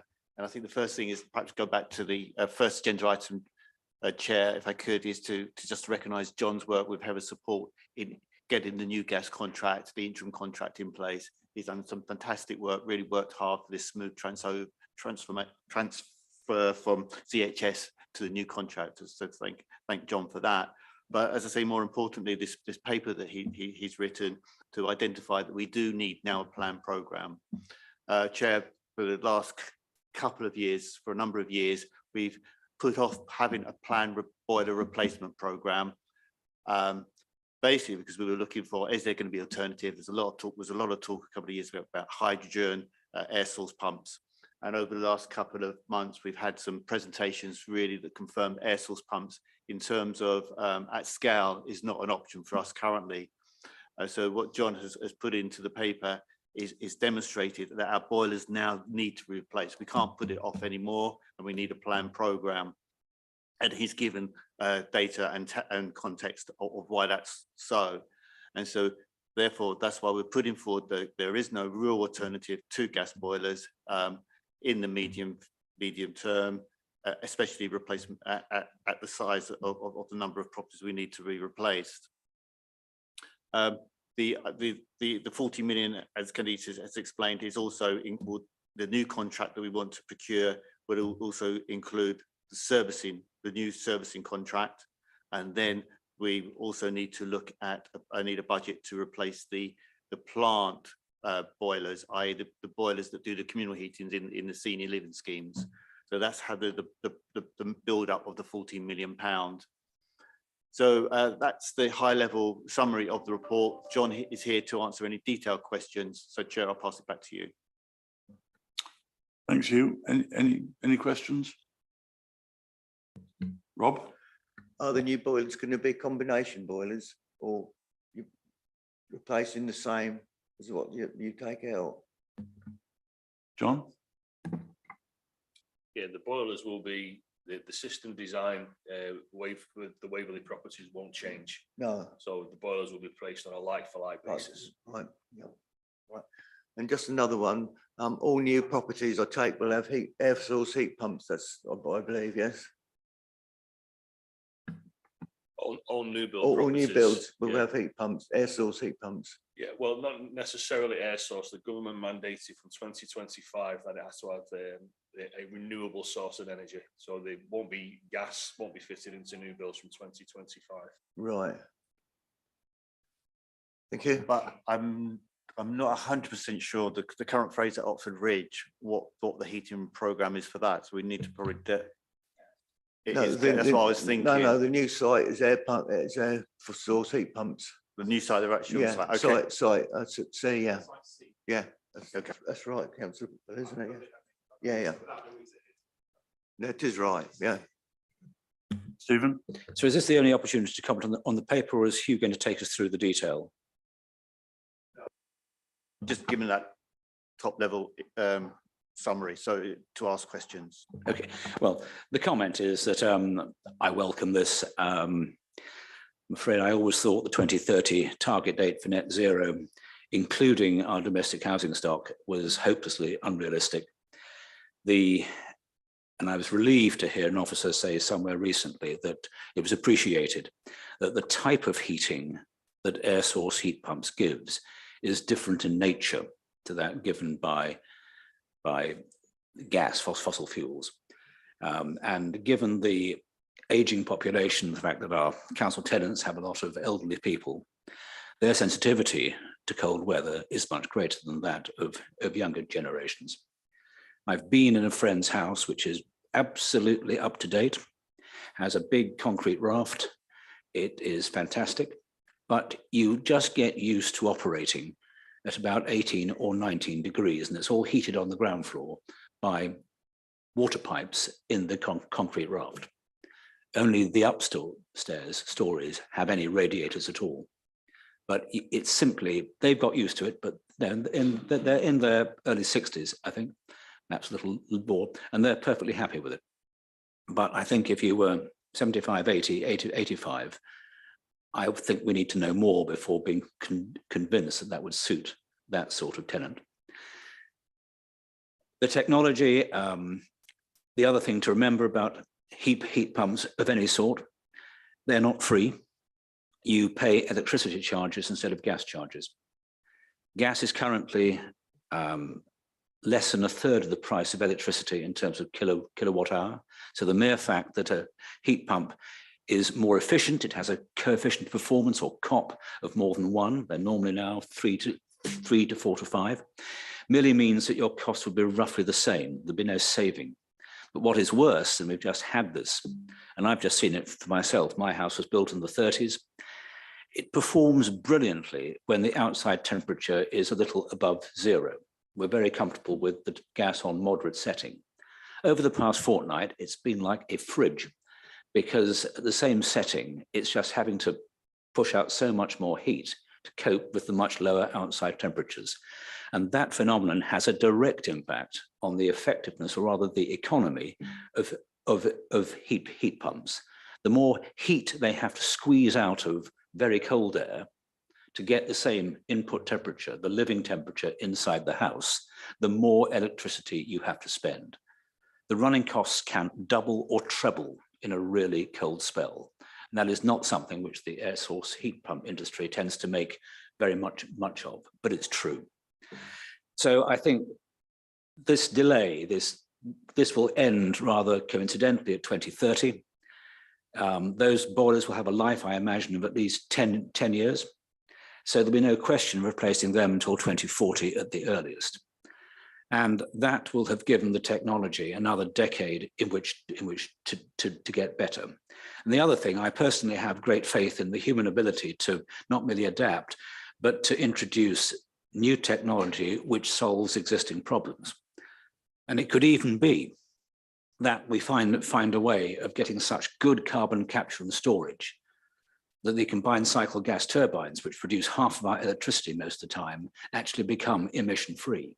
And if that happens, you'd have an even smoother transition. Because although renewables are great, they suffer from one huge problem, which is called intermittency. The wind doesn't always blow. The second half of 2021 was one of the calmest periods in Europe for decades. And so the wind turbines were comparatively useless during that time. Most of us know that solar panels only work directly at about half the time. Funny that, you've got night as well as day. And even battery technology is not necessarily a complete answer. So the whole area is one where I think we'll benefit tremendously from having another decade of improvement, development, and hopefully, the technologies to extract carbon from the air, carbon dioxide from the air, and to prevent it leaking into the atmosphere from our various industrial and generating activities. So this is clearly the right thing to do. We need to keep our tenants warm. And I hope very much that the people in greatest need are the ones who get the new boilers first. But no, I thoroughly welcome this and delighted that those in the council who are dealing with real people on the ground are being realistic. That's so important. Thank you. Thank you, Stephen. And you're aware too, of course, of Housing's fabric first approach, that with an appropriately insulated house with the right degree of ventilation and air movement, these boilers will be running less because the house will not be losing so much. And that will take us into or continue in our statutory requirement to keep our tenants warm. Any more comments? Danielle? Hi, from the general information that's here, it seems like a good idea, but the recommendation is that we endorse the Annex 1, which isn't here, so that's going to be tricky.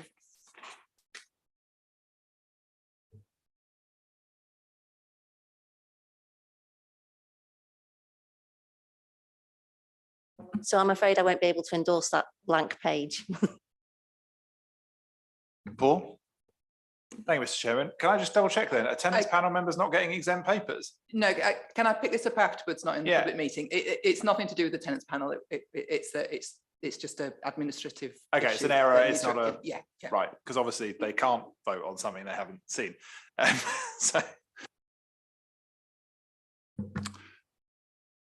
Okay, we'll deal with that. But with your exception then, Danielle, but having heard what you've heard today, there is a recommendation before us, firstly to make comments to me, but to endorse the boiler replacement program 23-24 to 29-30 as outlined in Annex 1, which is the domestic gas boiler program.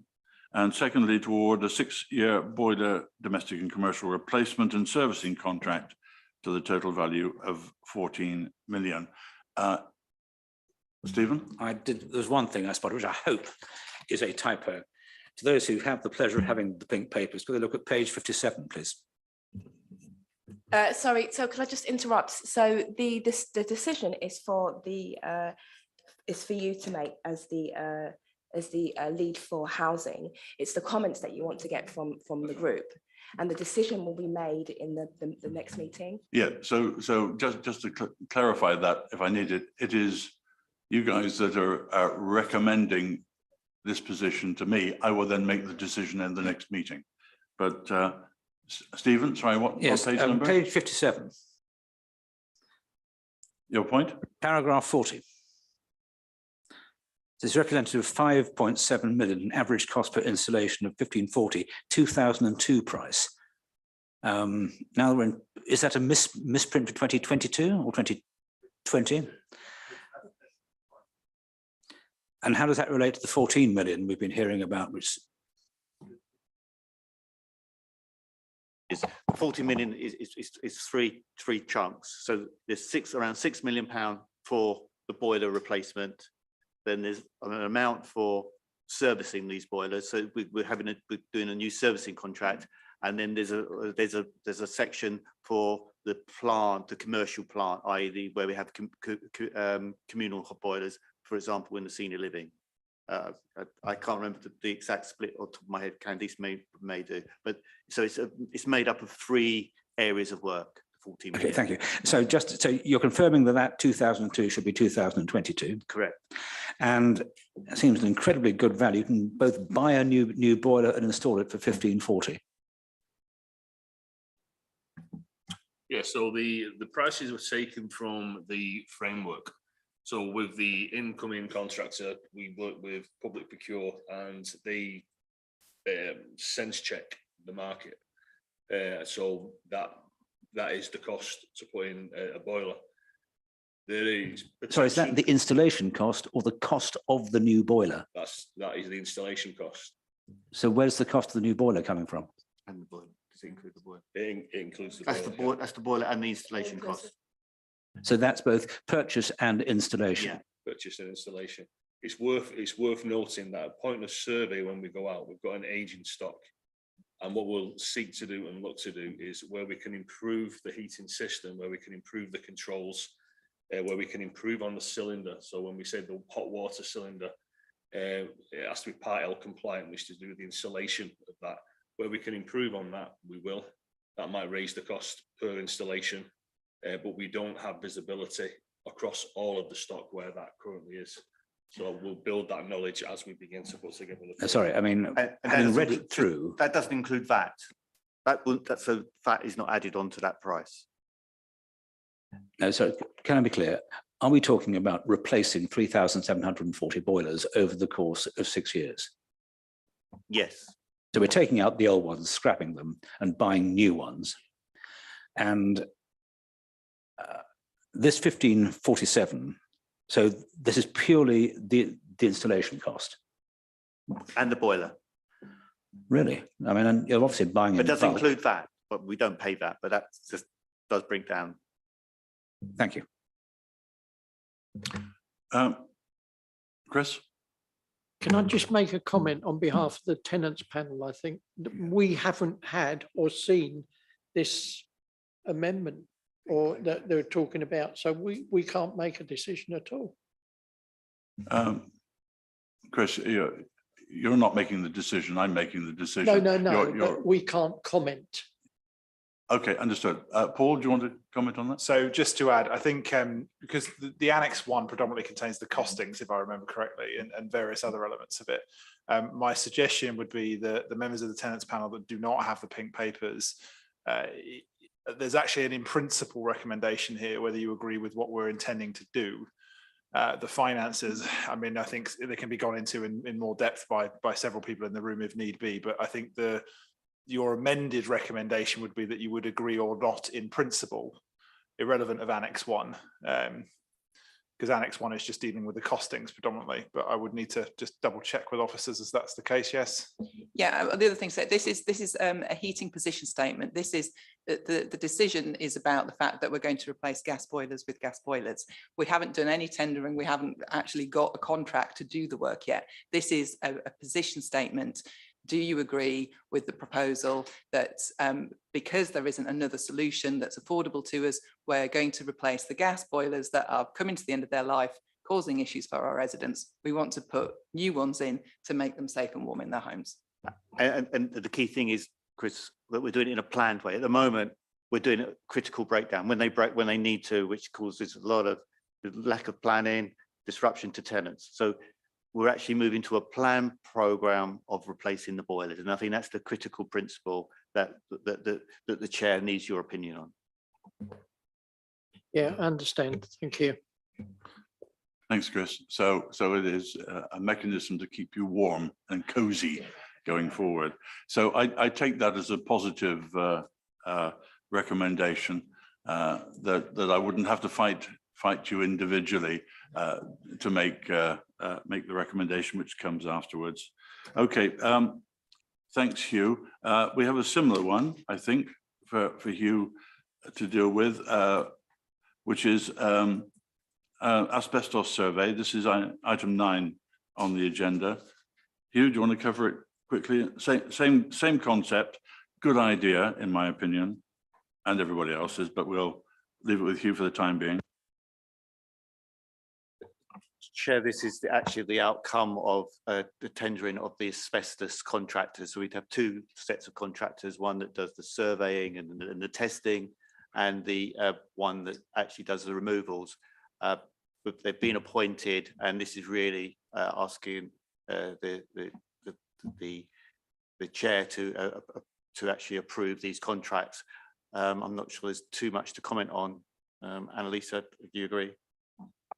Yeah, absolutely. We've brought it to you because Councillor Rivers is going to make an official decision on it at 11:30, but it'll be 11:45 now. We just wanted to make sure that you'd got the sight of the fact that we've gone through the procurement exercise, we've followed the rules, we've done the due diligence, and these are the contracts we're going to award.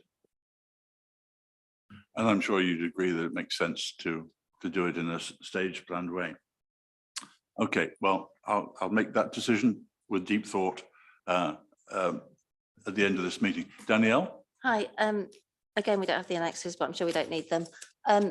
Just to point out that I had 2 asbestos surveys, which probably isn't the most cost-effective way because on each of them, no asbestos was found.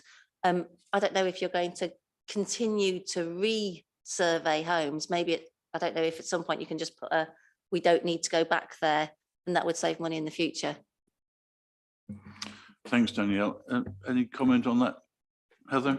Simple answer, yes. There's an asbestos register, and that will also be updated as we move forward, looking at a replacement for our Keystone, which is the asset management system as well. But yes, if there's no asbestos, there is no point in resurveying. Yeah. I mean, I don't know the circumstances of that, but we do have an asbestos survey of all our homes. But if we're going to do more intrusive work, I replace a kitchen or bathroom, we may do more of an intrusive survey. So there's a general survey, and then if we need to actually do some intrusive work, and I'm sure this is not the circumstances Danielle's talking about, but it's so we may do 2, 3, 4 surveys over a period of someone's tenancy if we're doing work that's required. Thanks you. Okay. So let's move on then to number 10. Annalisa, on our work programme, can you regain 15 minutes, please? Absolutely, unless anybody's got any questions, just to let you know that next month we'll have the Q3 information, performance information, service plans, we'll have a report on damp and mould, which I think will be really beneficial for you. And Amy gave you a sneaky peek of the senior living consultation findings. We'll report back on those. Thank you. Thanks, Annalisa. Sorry, and I completely forgot. Please remember that we've got a webinar with the Regulator of Social Housing on the 15th of February. If you've missed the invite, let me know. It's on the 15th at 6 o'clock to the best of my recollection. And it'd be really good for everybody on the board and anybody interested to hear direct from the Regulator of Social Housing. Just let me know. Thanks, Annalisa. Now, in any other business, we have something that we haven't had before, which is a question from Councillor Maxine Gale. There's a standard way in most meetings of dealing with questions from members or questions from the public, in which actually today we have also a question from members of the public. So we're going to learn by this process. Councillor Gale, do you want me to read out your questions with the answers, or would you like to do that? Thank you. All right. And then we have Sandra Smith at the back, who has a question for us. I've noted the fact that she may not get an answer today on it, not knowing what the question is, but I'm very happy that you push it through. So Maxine says, and this is to do with solar panels on our housing stock. Her first question is, how many homes had the panels installed, and how many have Waverley surrounded with wire netting to stop doves, pigeons breeding beneath them? A response to that is that there are currently 455 homes with PV solar panels, and to date, meshing has been applied to 50. Maxine's second question is, since these problems have been highlighted, do Waverley have a programme of works scheduled to fit the wires to all other properties in their ownership with panels? If I read that the right way around, to fit the wires to all other properties in their ownership with panels. Waverley is not responsible for the management or maintenance of the solar panels on pre-2010 homes. The council entered into a roof rent scheme in 2011. The panels are managed by Ecovision Asset Management and owned by Electric Avenue. Where issues have been raised due to pigeons nesting under the panels, causing a noise or a soiling nuisance, meshing has been fitted around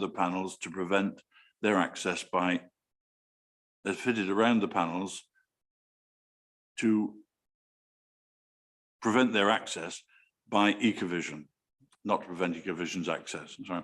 Ecovision must seek approval from Electric Avenue, the owners, before any works and are considered on a case-by-case basis. There is no planned programme of works to apply meshing to panels. Maxine's third question, where these panels have been installed on the Waverley homes, do the tenants benefit from lower energy bills? And our response to that is, yes, tenants benefit by using the electricity generated by the panels during daylight hours. Solar PV panels can offer energy-saving benefits to residents where used to their maximum effect. Working in partnership with Ecovision, we have been supporting tenants with PV panels with regular communication to raise awareness of how the panels work and how to maximize the benefits. We wrote to all tenants with PV panels in November 22.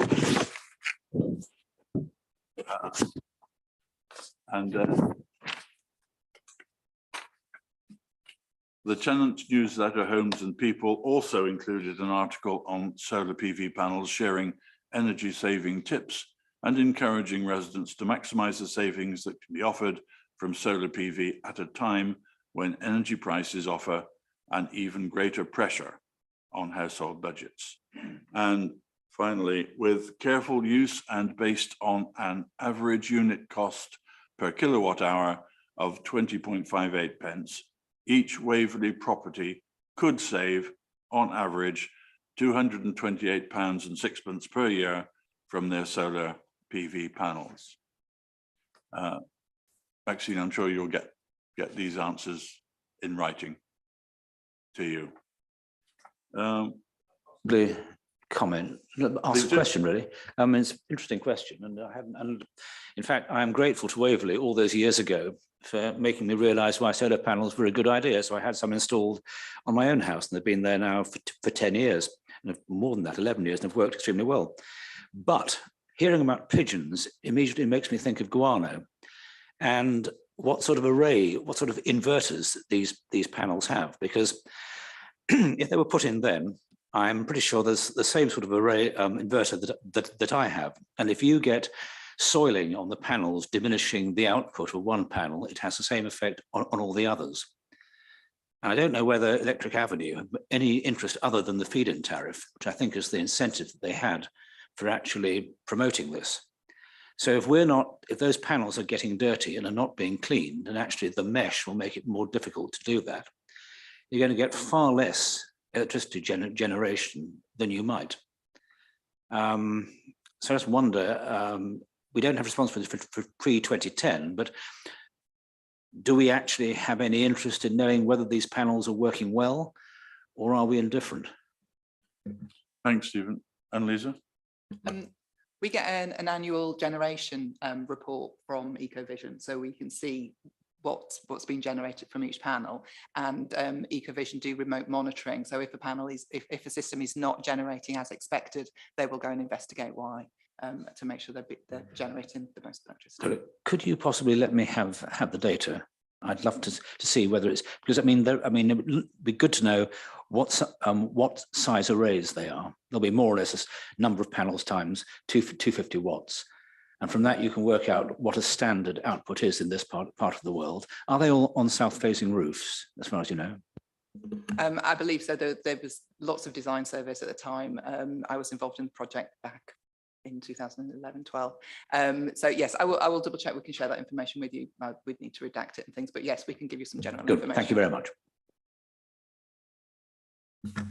Thank you. Maxine? Sorry, Chairman, can I just ask a question? The people that I've been speaking to who've got the pigeon problems and the poop, and they don't believe that they get any help at all on their electricity or anything from these panels. I think perhaps if it is helping them, they need to be told it's helping them. But at the moment, most of them don't believe they're getting any assistance at all with their actual personal bills in their homes.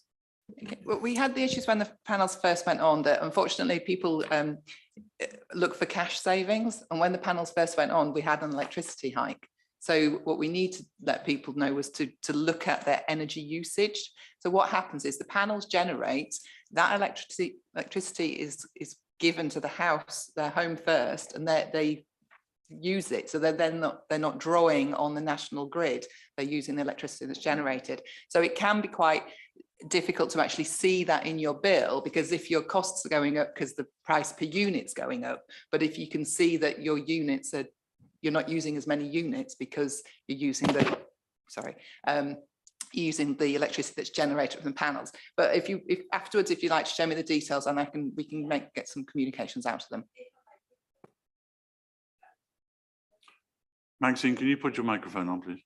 Sorry, yeah, it would be good to get some information, because people who had them right from the word go, who said they were just asked if they could have their roof used, have said they have never noticed any help at all. So it would be good to speak to you. Thank you. Sorry, could I comment, Chairman, that I mean, does every house have a feed-in tariff or have a generation meter in it, showing how many units are being generated by the array? I'd need to go back and double check because there was discussion at the time they went on. I know when they went on, they weren't given any monitors. My understanding was that when Electric Avenue took over ownership, there was some work done and there should have been some monitors placed in the schemes, in the homes. So I'll double check that. The answer to Maxine is that if the tenants do have a meter in their home, certainly mine, I've got a meter, I can see how many units it's generating all the time.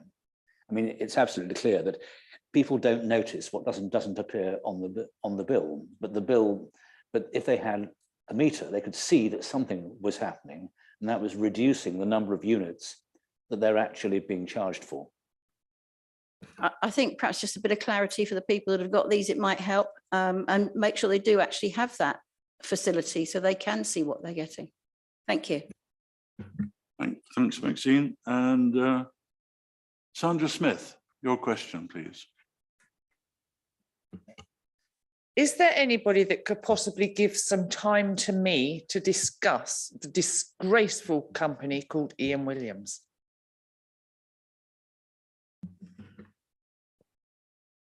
Thank you. I'm sure that can be arranged. If you I'm happy to expand. Yeah. Do you want to do it now, or do you want to expand with after the meeting? Very happy to hear your view, but I would like you to keep as briefly. Sorry, whenever anybody's got any time to listen to me after the meeting will be fine. Yeah, I'm happy to do that. Okay. Okay, so Annalise will deal with that directly. Paul? And very quickly, I've requested with Democratic Services that we have a section in the agenda for members and public questions like other committees, so that if we do get either, they come up the front of the agenda, if you're content with that, Mr. Chairman. Absolutely, yeah. We may not get any more, of course, but terrific. Okay, well, if someone can advise me of the date of the next meeting, the date of the next meeting is the 23rd of February. Thank you. And I'm very happy to call this meeting to an end and then almost immediately start up the next one. In which case you can all shoot off if you want, but very happy for you to be here for this. Okay, I will call the next meeting to order, which is really just for me and for the public. This is the co-portfolio holder housing decision meetings. In case you've forgotten, my name is Paul Rivers and I'm Executive Co-Portfolio Holder for Housing Operations at Waverley. We are here this morning to consider two matters which require executive decisions. These matters have been considered at the Landlord Services Advisory Board, and in taking the decisions this morning, I will be taking into account that decision and comments raised at that meeting. So agenda item 1, meetings of the last meeting on the 30th of November. These have been published on the website, and I am happy to approve those minutes. Leila, do we have any declarations? No. And we have no questions from the public. Okay, and we have no questions on this matter from members. None received. Okay, so there are two agenda items. I'll take them in order. The first one is the heating position paper for warmth, safety and efficiency, the part 1 of that domestic gas boiler programme. Having considered the comments of the Landlord Services Advisory Board, it is recommended that the co-portfolio holder for housing, which is me, endorses the boiler replacement programme 23-24 to 29-30 as outlined in Annex 1, the domestic gas boiler programme, and awards a 6-year boiler domestic and commercial replacement and servicing contract to the total value of 14 million. I am happy to accept that recommendation. Thank you. Item 6, which is the asbestos surveying and removal within council housing stock. Having considered the comments of the Landlord Services Advisory Board, it is recommended to me that the co-portfolio holder for housing, me, endorses the signing of asbestos removal contract with EnviroCall Limited, maximum contract duration 2022 to 2028, secures 1.2 million capital funding in the housing revenue account to finance the 6-year term, endorses the signing of asbestos surveying and analysis contract with EnvironTech Limited, maximum contract duration 2022 to 2028, and secures 1.2 million revenue funding in the housing revenue account to finance the 6-year term, which I so accept. At which point I am happy to close that extraordinary meeting, and I'm pretty sure it won't happen again. Thank you.